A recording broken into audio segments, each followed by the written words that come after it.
Bom dia, desculpa, a todos, irmãos e irmãs. Boa noite, vocês veem que o negócio foi bom, né? Quero agradecer mais uma vez a oportunidade de estar com vocês. Mais essa manhã de domingo, mais uma manhã ensolarada, mais uma manhã super agradável, para continuar esse nosso estudo sobre as diversas moradas da casa do nosso Pai, né? E hoje nos cabe falar um pouco, tentar entender um pouco o que é, afinal de contas, o mundo de regeneração, né? Ou os mundos de regeneração. Muito se fala desses mundos de regeneração por estarem eles já ali na esquina, ali na aurora do próximo dia. Nós já conseguimos divisá-lo, talvez até viver algumas de suas características, algumas de suas expectativas, algumas de suas melhoras, algumas de suas benesses e várias de suas obrigações. Mas, afinal de contas, o que vem a ser esse mundo de regeneração que o Evangelho segundo o Espiritismo nos apresenta?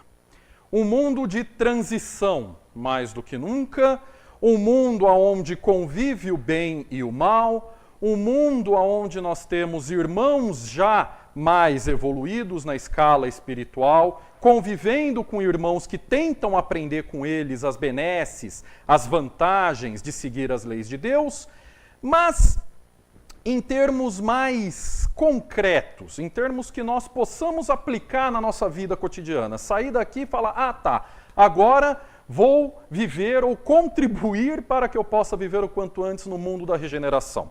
O que vem a ser isso, né? Esse é mais ou menos o sentido que eu quero dar a esse nosso bate-papo hoje. E por isso eu quero começar com vocês com um conceito bem de dicionário mesmo do que vem a ser a regeneração, né? Uma palavra que a gente usa muitas vezes. Regeneração, fulano se regenerou, ciclano está buscando se regenerar, mas o que eu estou querendo dizer com isso, né? Essa é uma daquelas palavras que a gente usa muitas vezes, mas na imensa maioria delas sem conseguir captar exatamente o sentido profundo da palavra. E quando a gente capta o sentido profundo da palavra, muitas vezes nós já temos acesso a uma série de informações que nos permitem compreender todos os temas, todos os assuntos que se relacionam a essa palavra. Então, para começar esse nosso bate-papo de hoje, eu fui buscar no dicionário Ruais algumas definições de regeneração. E aí eu tomei um susto logo de saída, porque vai quase meia página só de definições de regeneração, das mais diversas áreas do conhecimento, das mais diversas fontes. Eu pensei algumas que eu acho que tem a ver com o que nós vamos falar aqui, ou que estamos falando hoje. Formação ou produção, em segunda instância, do que estava parcial ou totalmente destruído. Reconstituição, restauração. Então, a regeneração como uma reconstrução de algo que se perdeu.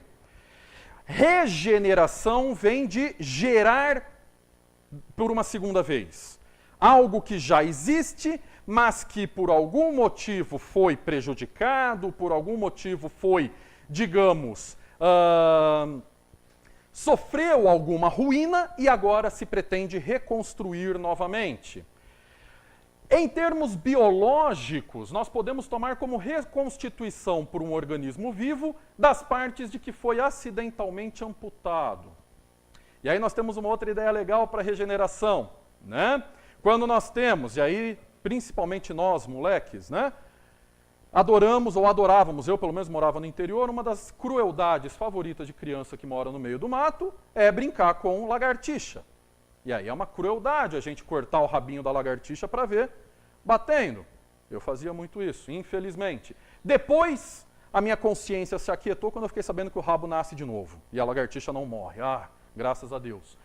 Mas, quando este rabinho nasce de novo, ele se regenera. Ele nasce de novo. Ou seja, aquele animalzinho, nosso irmão mais novo, perdeu uma parte de si e foi capaz de reconstruí-la. E aí, para aquietar ainda mais a minha consciência, eu descobri de uma professora de biologia, minha amiga, que esse rabinho não só se reconstitui, mas muitas vezes se reconstitui melhorado. Ele passa a funcionar melhor do que o anterior. Que bom! Ou seja, mesmo na minha maldade, eu comprovei desde criança, embora não entendesse, como que Deus faz uso dos nossos defeitos e das nossas limitações para transformar em bem. A gente acha que está fazendo mal para o outro, mas na verdade estamos fazendo o bem. Ou seja, não tem jeito, fazemos o bem, mesmo que não queiramos. Né? Regenerar, portanto, gerar ou produzir novamente, formar-se de novo, o significado de regenerar. Dar nova vida, revivificar. Então a gente pode ver que quando nós estamos falando de mundo de regeneração, nós estamos falando de um mundo ou de alguma coisa que está começando de novo.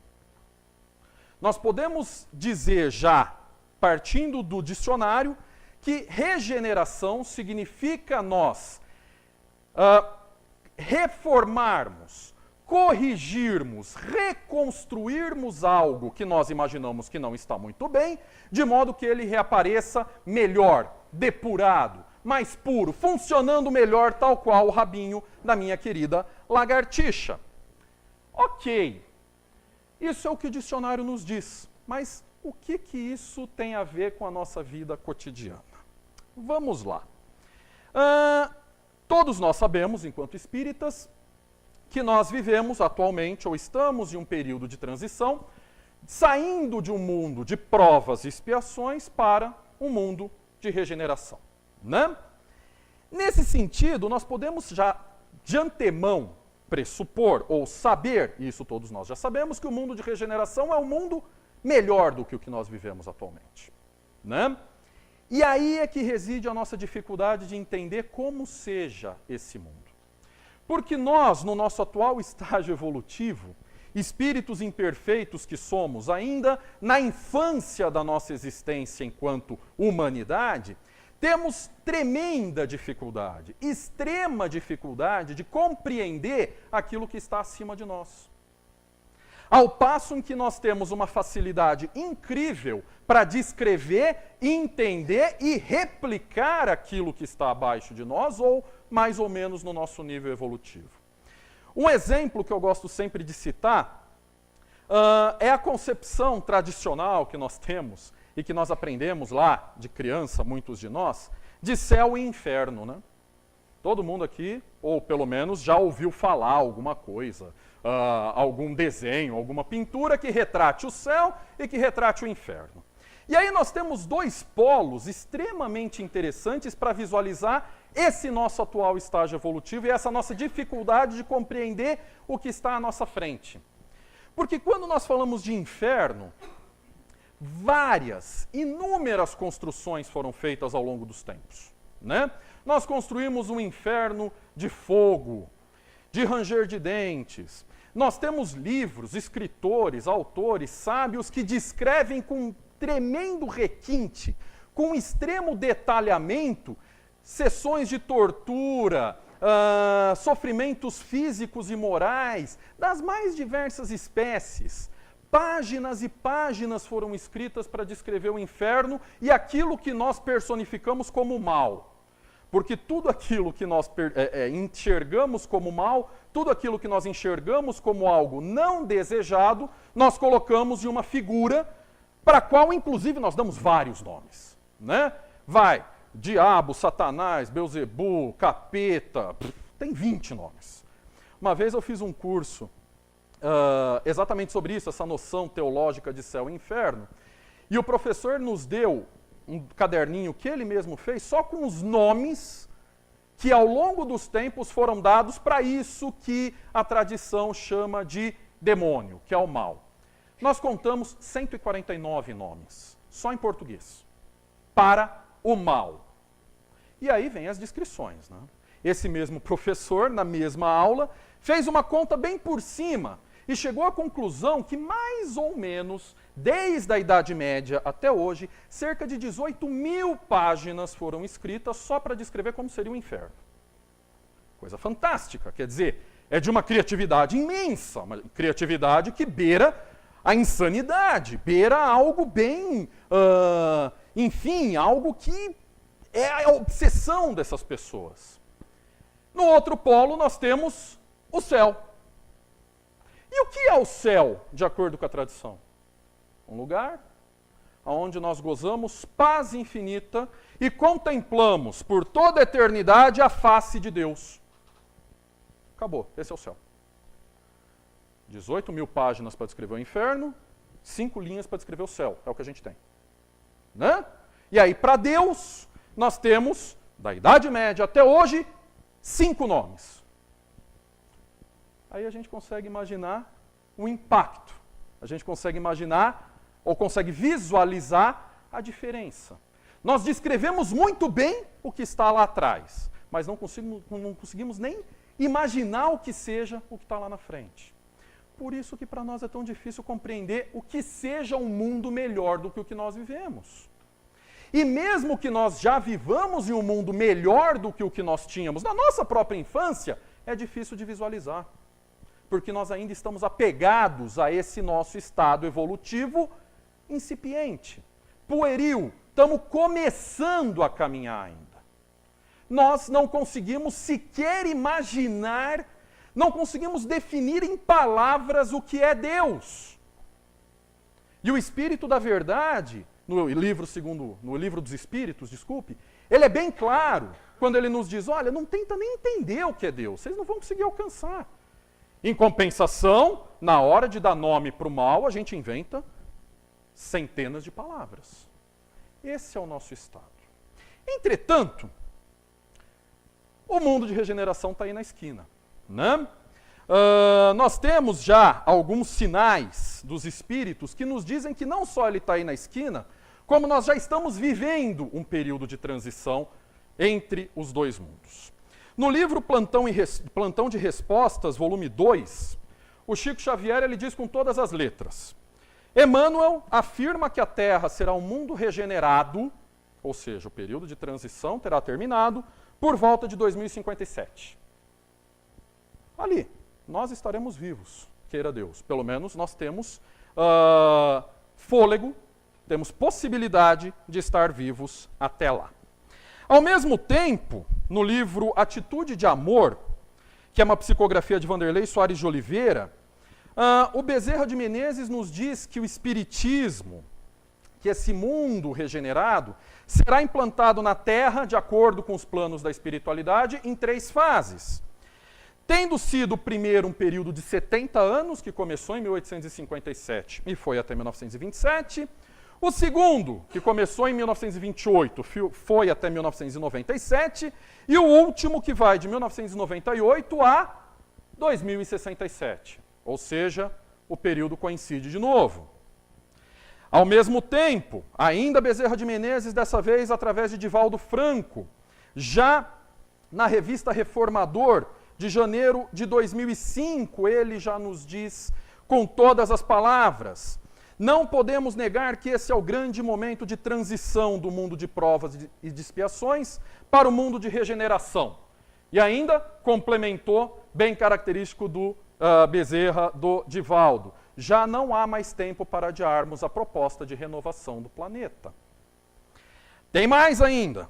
No livro Reforma Íntima Sem Martírio, também psicografia de Vanderlei Soares de Oliveira,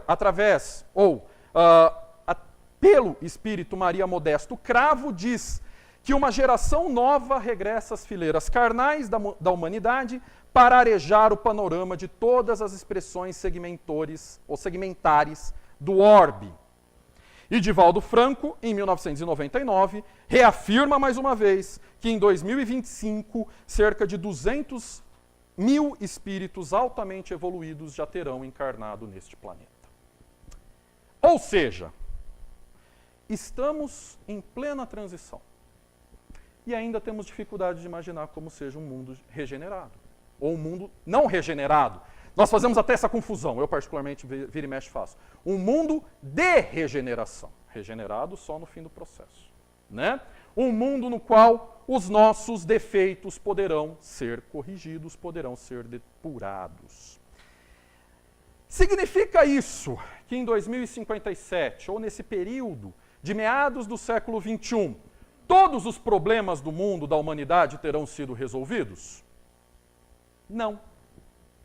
Significa apenas que nós estaremos ainda convivendo com o bem e com o mal, mas em uma relação de forças um pouquinho diferente, ou bastante diferente. Na medida em que, e aí quem diz é Richard Simonetti, no seu site, nós poderíamos dizer que a partir de então, em um mundo em regeneração, o mal ainda existe. Mas os espíritos que o praticam já têm consciência disso e se esforçam para sufocá-lo dentro de si. Em termos bem mais simples, ele diz que, mal comparado, diríamos que no mundo de prova e expiação, o egoísmo predominante, resquício da animalidade primitiva, é o elemento gerador de todos os males. No mundo de regeneração, consciências despertas para esse problema estarão empenhadas em superá-lo. Ou seja, não mais irmãos ou espíritos empenhados no mal. Não mais, ou menos, pelo menos, espíritos que vêm com a determinação de continuar afastado das leis divinas. Mas agora sim, irmãos que, quando erram, erram por imperfeição e não por certeza, não por empenho naquilo. E aí a gente consegue ter essa sensação já de alívio que o Evangelho segundo o Espiritismo nos traz, de descanso, porque agora nós pelo menos já saberemos que o nosso irmão erra por imperfeição e está tentando melhorar. Em termos práticos, como seria um mundo assim? Nós teríamos alguma ideia, nós teríamos alguma comparação possível para visualizar hoje o que seja algo parecido com o mundo de regeneração? Aí é que vem a grande sacada, porque eu acredito que nós temos.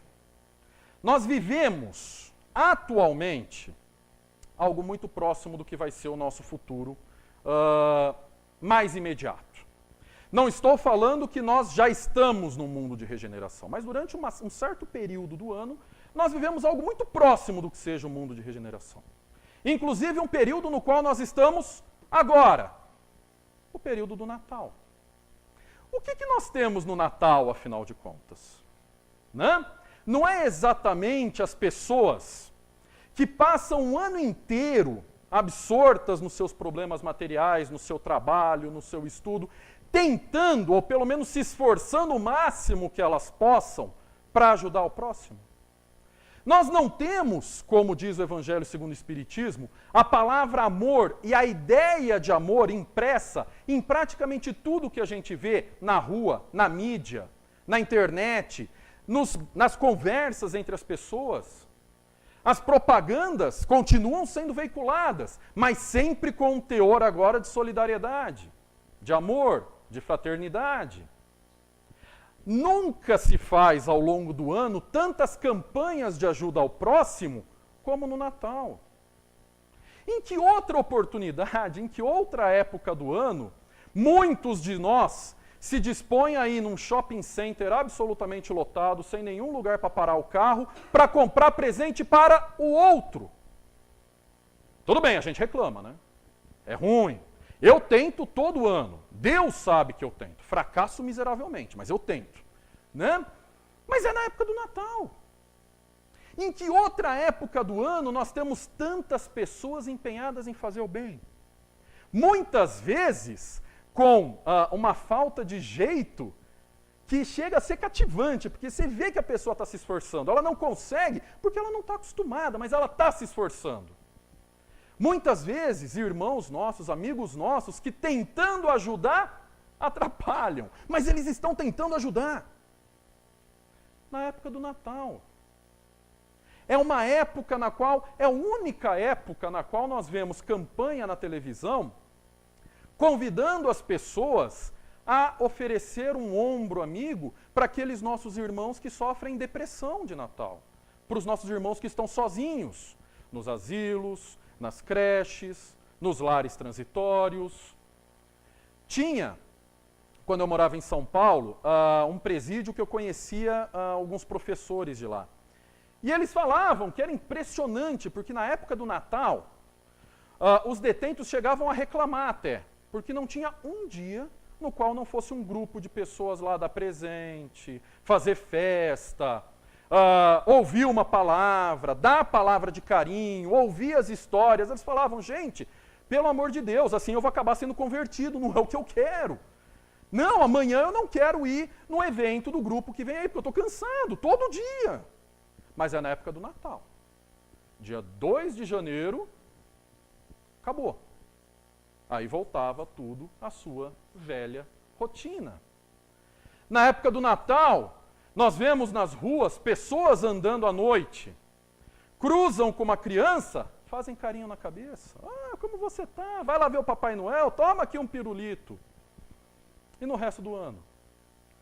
Então, algo muito próximo do que nós podemos ter, do que nós podemos antever do mundo de regeneração, é essa época na qual nós estamos agora.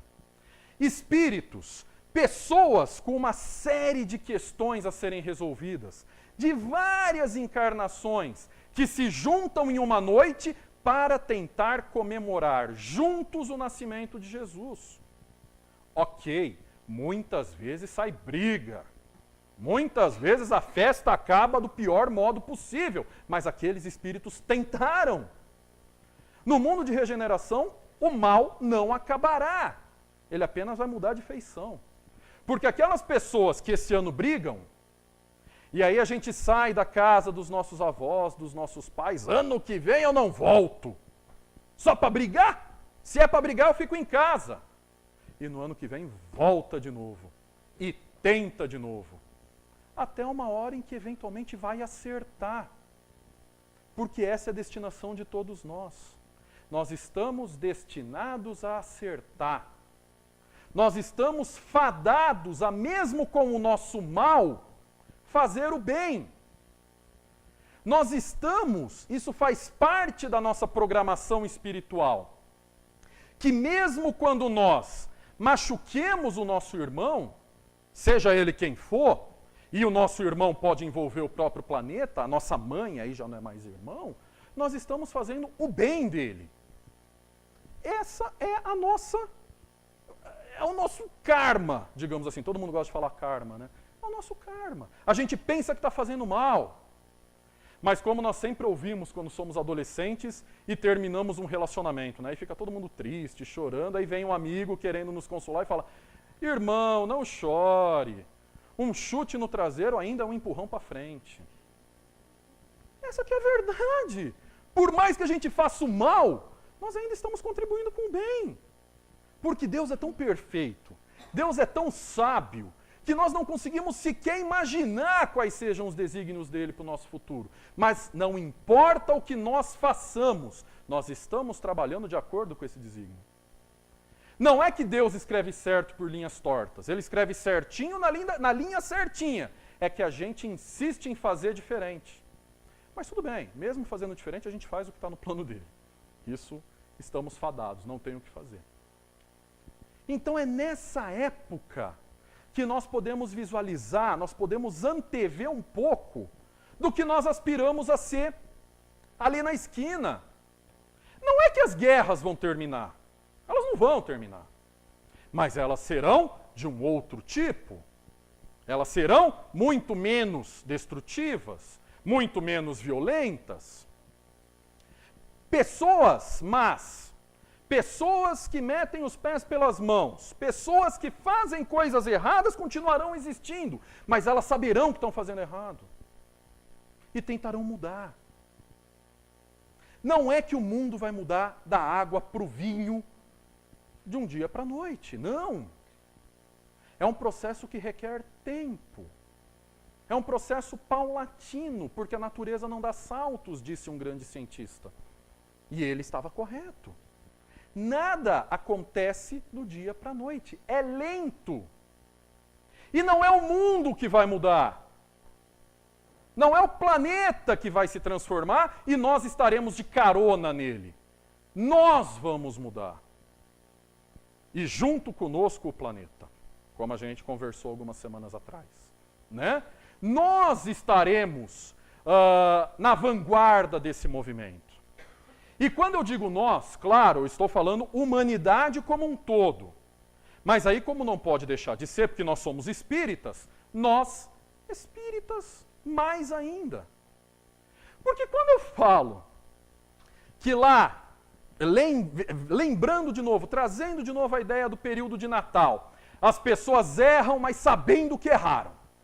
e tentando acertar. E quando elas fazem alguma coisa errada, põe a mão na consciência e fala, meu Deus, o que eu fiz? Na próxima eu não erro mais. Ou quando machuca o irmão, fala, fica a noite inteira, muitas vezes perde a noite de sono, falando, meu Deus, o que eu falei, eu não tinha que ter falado.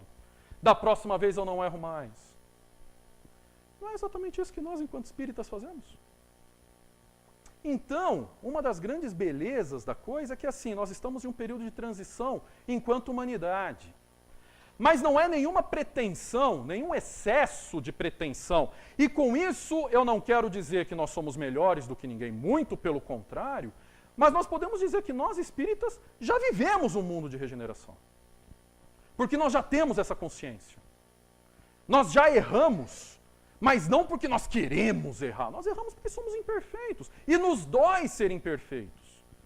E aí nós usamos a espada que Jesus representa para nós, porque quando ele diz, não venho trazer a paz, venho trazer a espada, é a espada interna. É a luta que nós travamos conosco mesmo. E é a luta mais difícil que existe neste mundo. É esta guerra que vai ser travada daqui para frente. Não mais de irmão com irmão, mas do irmão consigo mesmo. E essa é a única guerra que pode nos fazer evoluir. Então nós, espíritas, já vivemos um mundo de regeneração. Nós, espíritas, já estamos empenhados em nos melhorar. Ninguém sai daqui puxando o rabo do gato por prazer. Se faz, pelo amor de Deus, não façam mais, os gatos são bonzinhos, tá? Eles merecem o nosso carinho. Mas quando nós erramos, e nós erramos muito, eu particularmente, com certeza erro mais do que todo mundo aqui junto. Pelo menos a gente põe a mão na consciência e tenta não errar mais. Isso é um mundo de regeneração. Nós conseguimos reconhecer que algo em nós foi amputado. Nós conseguimos reconhecer que algo em nós está parcial ou totalmente destruído. A nossa comunhão com Deus, com as leis divinas, a nossa promessa feita lá atrás de seguir o Cristo, de replicar o seu exemplo, de passar para frente a sua verdade. Isso é destruído pelas nossas escolhas equivocadas. Mas nós tentamos regenerar. Mas nós tentamos reconstruir. Se é verdade que as minhas amiguinhas lagartixa regeneram o seu rabinho, isso com certeza não é feito sem dor. Isso não significa que eu não causei dor a elas. Se eu faço mal e Deus transforma esse mal em bem, nem por isso o que eu fiz deixa de ser mal. Só que eu já tenho a consciência de que aquilo só vai representar sacrifício, ou aquilo só vai representar prejuízo, melhor dizendo, para mim mesmo. Porque saiu de mim, as leis divinas transformam em alguma coisa boa. Isso é um mundo de regeneração, o que já está dentro de nós. Então não é um mundo fácil. Não é um mundo no qual, aí muitas pessoas leem o Evangelho segundo o Espiritismo e falam, quando o mundo for um mundo de regeneração, eu poderei descansar. Porque o Allan Kardec diz que no mundo de regeneração, o espírito cansado das lutas pode descansar. Gente, não existe descanso na trajetória espiritual, existe trabalho. Nós vamos poder descansar porque agora a nossa luta será conosco mesmo. Nós já teremos consciência suficiente para entender que o problema da nossa vida não é o outro, mas nós. Quem causa o nosso sofrimento não é o outro, somos nós. E quem causa a nossa felicidade também não é o outro, somos nós. A luta muda completamente de caráter, mas não acaba. Eu arriscaria dizer que ela até aumenta. Porque, de novo, poucas coisas são mais difíceis do que a luta interna do nosso novo com o nosso antigo. Porque nós temos que nos matar todos os dias. Nós temos que nos amputar todos os dias para que um novo eu renasça. Para que uma nova parte nasça melhorada. E para isso nós precisamos sentir dor. Como a nossa querida lagartixa. Todos os dias, para que um rabo melhor nasça dali a algum tempo. Isso é o mundo de regeneração. Portanto, o mal não acaba. Não vai acabar. mas as pessoas terão consciência dele e farão todo o possível para extirpá-lo. O mal será por erro, por imprevidência, por invigilância, não mais proposital. Eu não vou mais fazer o mal porque eu gosto do mal. No mundo de regeneração, o mal provoca sofrimento naquele que o pratica, não no outro. E isso faz com que tudo mude de configuração.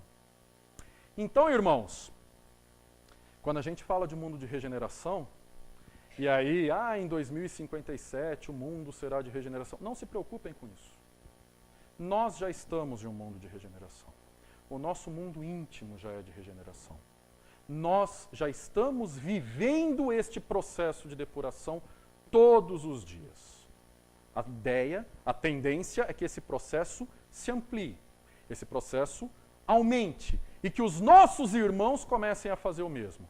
Porque nós já estamos nisso. E se não estivéssemos, em pleno domingo de sol, um baita de um calorão delicioso, nós não estaríamos aqui exatamente tentando aprender e estudar para praticar a nossa própria melhoria íntima. Muito obrigado a todos. Que Deus possa continuar nos abençoando hoje e sempre. E até a próxima.